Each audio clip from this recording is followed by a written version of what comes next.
આગળ વાત કરીએ તો સોમનાથમાં ત્રિવેણી સંગમ ખાતે ગંગા દશેરા પર ગંગા અવતરણ પૂજા અને મહાઆરતી કરવામાં આવી, જેમાં જિલ્લા કલેક્ટર ડીડી જાડેજા, ટ્રસ્ટના ટ્રસ્ટી જેડી પરમાર સહિતના મહાનુભાવોએ ગંગા લહેરી સ્ત્રોતના પાઠ સાથે 10 કન્યાઓએ શિવજીની જટા પર ગંગાજળ અભિષેક કર્યો તેમજ ભક્તોએ ત્રિવેણી માતાની મહાઆરતી કરી હતી. જળ સ્થાપત્યની સ્વચ્છતાની પ્રતિજ્ઞા લીધી હતી. મહત્વનું છે કે જેઠ શુક્લ દસમી એટલે ગંગા દશેરાના પવિત્ર અવસર પર માતા ગંગાનું પૃથ્વી પર અવતરણ થયું હોવાનો શાસ્ત્રોમાં ઉલ્લેખ છે. આ દિવસે ગંગા માતાના દર્શન અને આરતીનું અનેરું મહત્વ છે.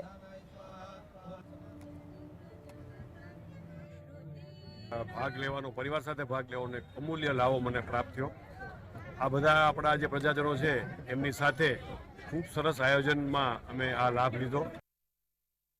ગંગાજીનું અવતરણ નાની બાળાઓ જે દેવી સ્વરૂપ છે એના દ્વારા ગંગાજીનું અવતરણ જે થતું હોય એ પ્રમાણેનું દરેક બાળાઓએ ગંગાજી ભગવાન શિવજી ઉપર અભિષેક કરીને દરેકને યાદી અપાવી દરેક